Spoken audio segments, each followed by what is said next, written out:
Okay, welcome back to English for You, everyone. I am Pat. And I'm Ben. And we're on day 3 of Murder on the Orient Express, a Hercule Poirot mystery by Agatha Christie. So let's get straight back into remembering and reminding you guys what is going on and what we know. So Belgian detective Hercule Poirot is on his way to London. Yes, and his friend Bloke gets him on the Orient Express train. On the train, Poirot is approached by Samuel Ratchet, who has been receiving letters from people who want to kill him. Oh, no, but Poirot refuses to help him, believing him to be an evil man. Poirot is woken up by a scream from Ratchet's first-class cabin when the train is stuck in snow, and he looks outside. Yeah, and a conductor comes to check, but a voice says, "It is nothing." But it clearly wasn't, Yes. as in the morning, they find Ratchet has been murdered, stabbed 12 times. Yeah, and the window is open, but there is no footprints in the snow, so it's likely the killer is still on the train. Poirot investigates and finds a clue, some burned paper with the name Armstrong on it. Oh, now this kind of explains why someone wanted to kill Ratchet, because he was really a criminal named Cassetti. Cassetti once kidnapped Daisy Armstrong, a 3-year-old girl, to force her parents to pay him money to get her back. Oh, that is very harsh. But however, he killed Daisy Armstrong anyway, so no wonder people wanted him dead. But who exactly killed him, and what is Poirot going to do about it? Let's read through day 3 to find out. Yeah. Reading.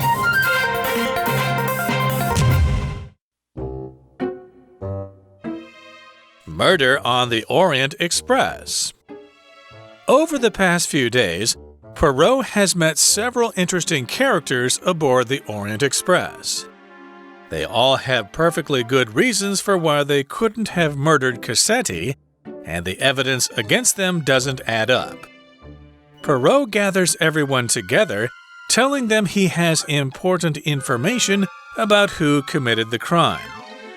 Poirot reveals that each of the people he met is using a false name. In fact, they are all somehow related to Daisy Armstrong. This is when Poirot explains that he actually has 2 theories about who murdered Cassetti. The first is that a stranger boarded the train and killed him in the night. The second, however, is that there isn't one single killer. No fewer than 12 people killed Cassetti. Now, one of the passengers comes forward. Her real name is Linda Arden, Daisy's grandmother. She admits that the second theory is true. However, Poirot takes pity on the Armstrongs. He tells Boke to tell the police that the first theory is correct. He'll protect the family. After all, they have been through enough already. So the article begins by saying, over the past few days, Poirot has met several interesting characters aboard the Orient Express.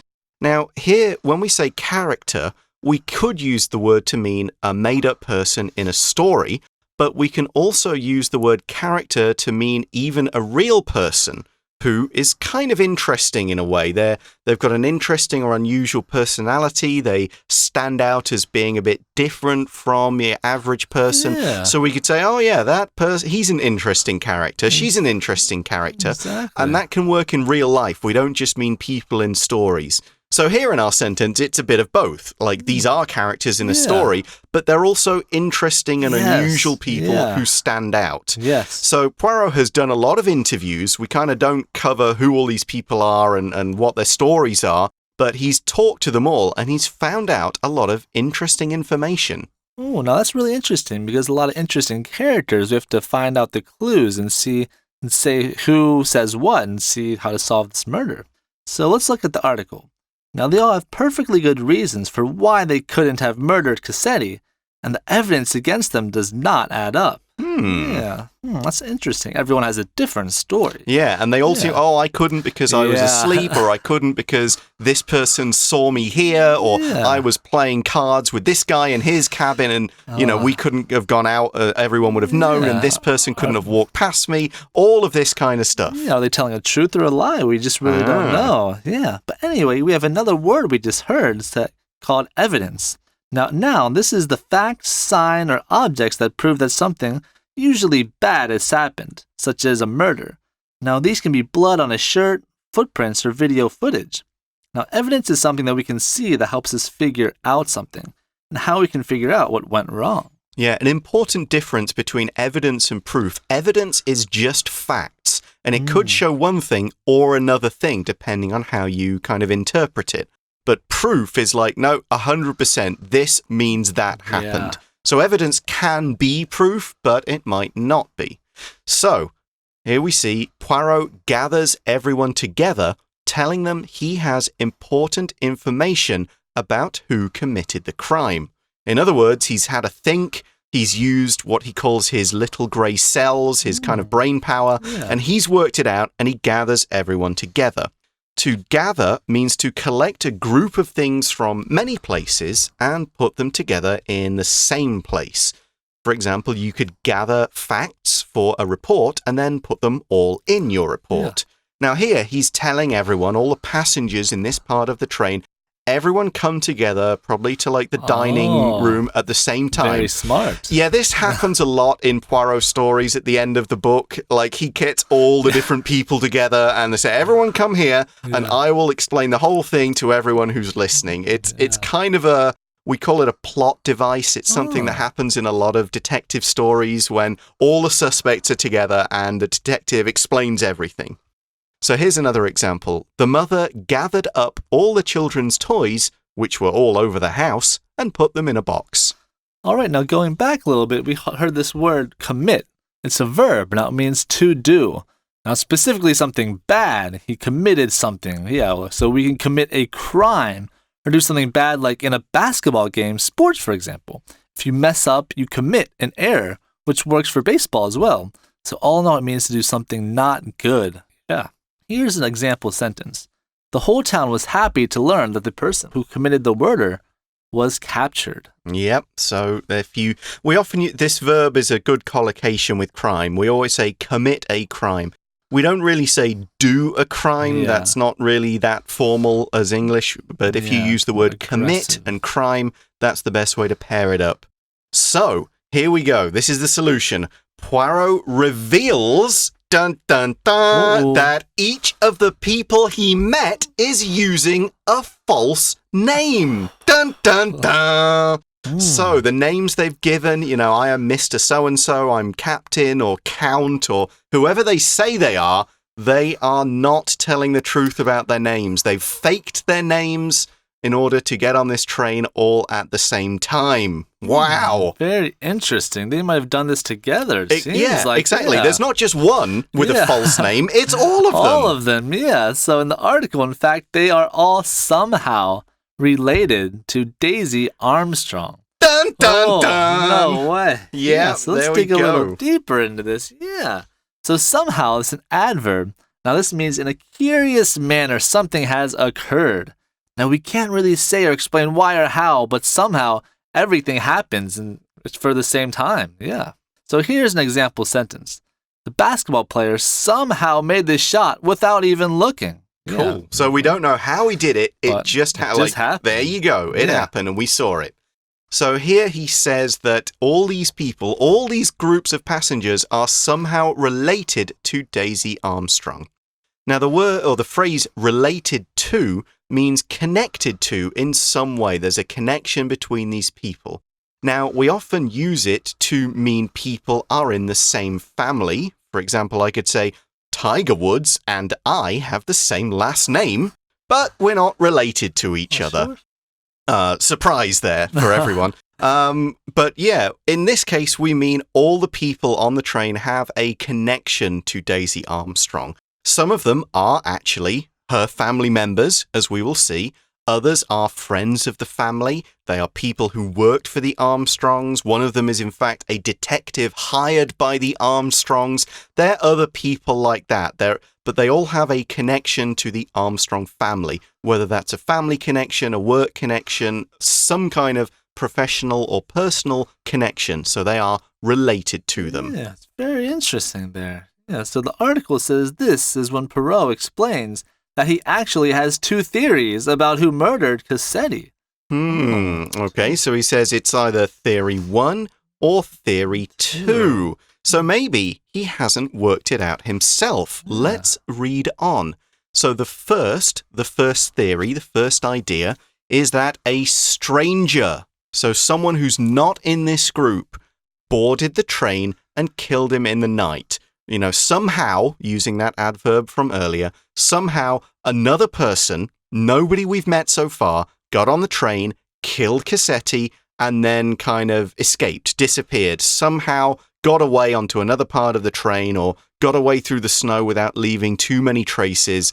Basically, the murder was committed by an unknown killer. That is idea number one. And to be honest, Ben, I don't buy that. I know, because what would his reason be for doing that? Well, I mean, maybe there was some kind of criminal thing, but it's the footprints in the snow and the locked door, and how that seems too easy. One person turns up, kills him, and disappears. Yeah, I suppose it could be possible, but I don't buy it. No, neither do I. What's theory number 2? Yeah, the article says the second one, however, is that there isn't one single killer. No fewer than 12 people killed Cassetti. Okay, well, that would and that would explain why there were 12 stabs. He was stabbed 12 times, 12 people here. It's all adding up. But let's look at the grammar point for today, which is no fewer than. No fewer than means the same as no less than. We just use fewer for a countable noun and less than for an uncountable noun. And it means the same as a minimum. So no fewer than 12 means a minimum of 12 or at least 12. There may be more than 12, but there certainly aren't any fewer than 12 in this case.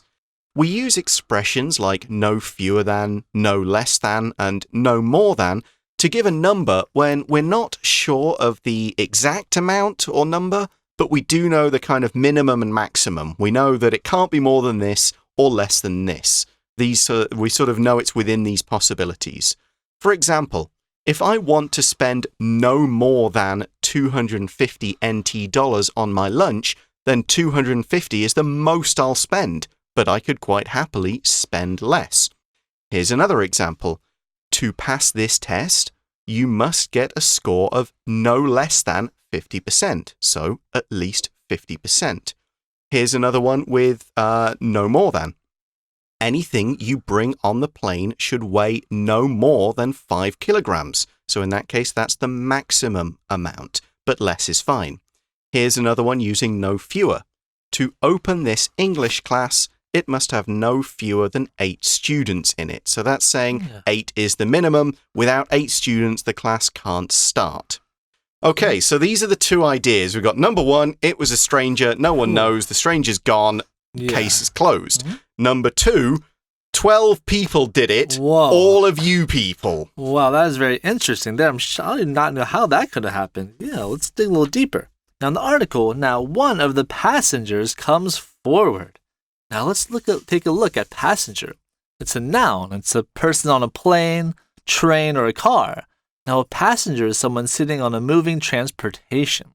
The root word for passenger is passage, as in people are getting passage from one place to another. Thus, you are a passenger. Now, here's an example sentence. A lot of passengers boarded this train. I probably won't be able to get a seat. Okay, so one of the passengers comes forward.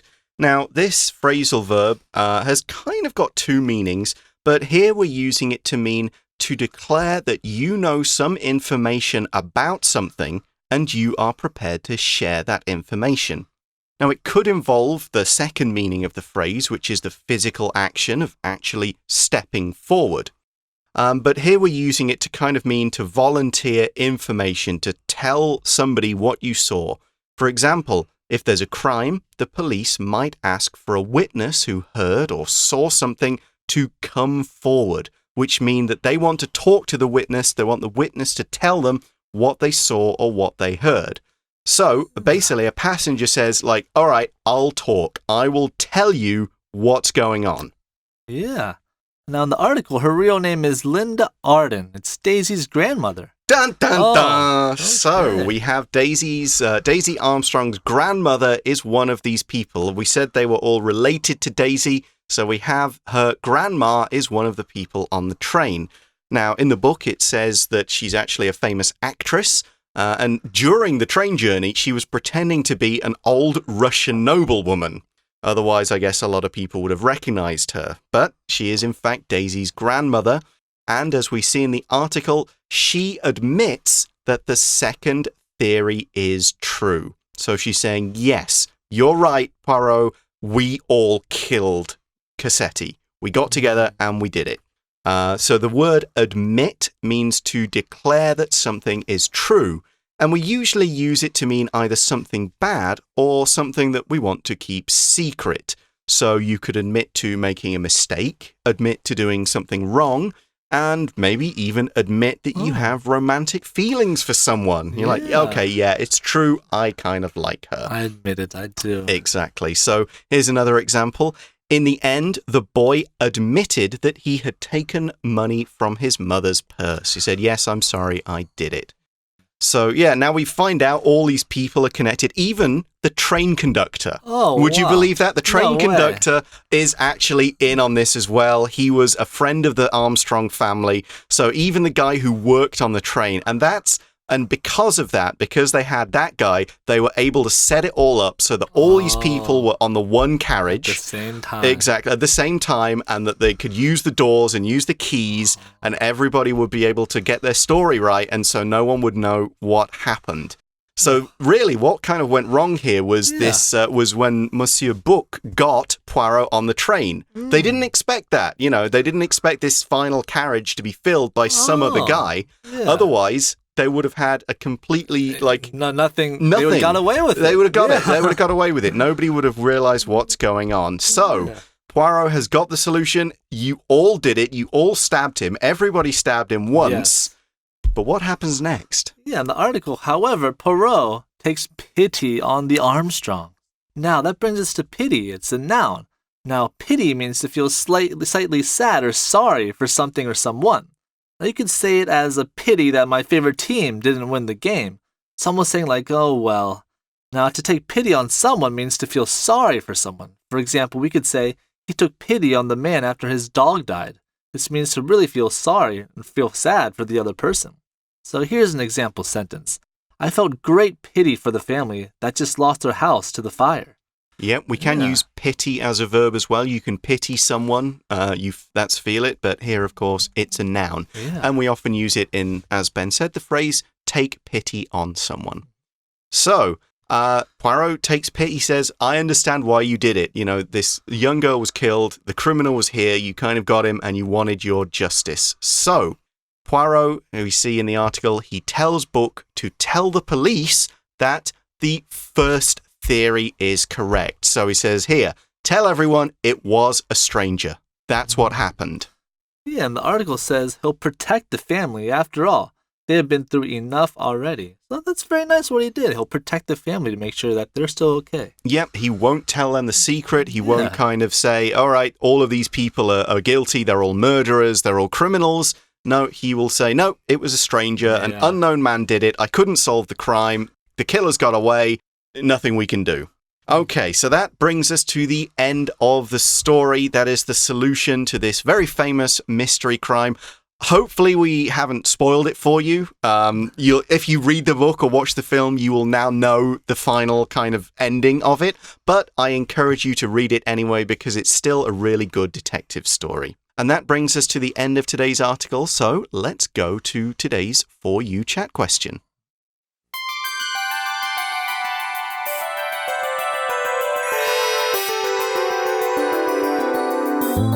For You chat.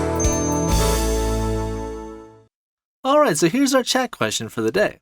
Now, imagine you are in a Poirot's position. The Armstrong family has suffered a lot, but they also have broken the law. Now, would you tell the police the first story or the second story? What would you do, Pat? Well, I will make a note here. If you tell the police the first story, you are technically a criminal. The name of the crime is you become an accessory after the fact, which means you have knowledge of a crime that was committed, but you did not share it. So that means if they ever found out the truth, then Poirot, or if you were in that position, you could actually go to jail for not telling the police that you knew about a crime. So it's not just as simple as kind of like, oh, okay, I'll tell them this story. You also have to realize that in doing so, you're taking on the moral responsibility, but also the criminal responsibility. So in this case, however, I would say the first theory. Yeah, it's very interesting. He has his heart in the right place, but I didn't think of it in details. You are actually right. It's if he ever gets caught, then he could be in. Yeah, I happen well. I did some research on this because I was writing my own detective story, and somebody told the detective about a crime, and the detective was like, "Well, hang on. I could, lose my license and go to jail if I, It's often happens in sort of private detective stories rather than police stories. So in this case, as I say, I would say the first theory. I would take this burden because what good do you do by saying these 12 people killed a criminal, so what? They should go to jail as well? I mean, to be fair, if it came to a court case, they might kind of, the police might go, all right, we'll sort of look the other way here. Yeah. So the police may choose to do the same if they knew the truth as well. What about you? What do you think you would do? Yeah, I would let it slide too, just because they lost their 3-year-old daughter. So it's something that they were just trying to revenge what happened, although they might not have done the best way. Well, they did do it. They just got unlucky. Really. Yeah, exactly. Like, we have this perfect murder plan. Oh, there's this amazing detective on the train. Yeah, whoops. So they weren't counting for that. Exactly. And as you pointed out yesterday when we kind of discussed a similar idea, Cassetti could have gone on to commit future crimes. Yeah. So preventing that is kind of a good thing. Yeah. I think in this case, if this happened in sort of real life, the police would probably find a reason to kind of look the other way and not punish people too much for this. They may find a way to come up with the first solution. But there we go. That is the story. That is everything and the end of our 3-day literature article. Thanks for staying with us for the whole thing. For English for You, I'm Pat. And I'm Ben. We'll talk to you again soon. Bye-bye. Bye-bye. Murder on the Orient Express. Over the past few days, Poirot has met several interesting characters aboard the Orient Express. They all have perfectly good reasons for why they couldn't have murdered Cassetti, and the evidence against them doesn't add up. Poirot gathers everyone together, telling them he has important information about who committed the crime. Poirot reveals that each of the people he met is using a false name. In fact, they are all somehow related to Daisy Armstrong. This is when Poirot explains that he actually has 2 theories about who murdered Cassetti. The first is that a stranger boarded the train and killed him in the night. The second, however, is that there isn't one single killer. No fewer than 12 people killed Cassetti. Now, one of the passengers comes forward. Her real name is Linda Arden, Daisy's grandmother. She admits that the second theory is true. However, Poirot takes pity on the Armstrongs.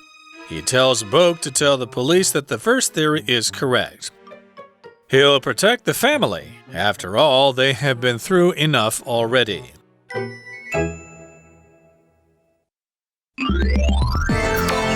Vocabulary Review. Gather. The principal gathered all the students together in the school hall to make a special announcement. Commit. Nazi Germany committed many war crimes during World War II. Somehow. Eva was 30 minutes late getting up this morning, but somehow made it to work on time. Passenger. The MRT was full of passengers this morning. so I couldn't find a seat. Admit. Elena admitted that it was her fault the project wasn't finished on time. Pity. Naomi felt a great sense of pity when she saw how the war had damaged the town. 字汇小补帖 Evidence.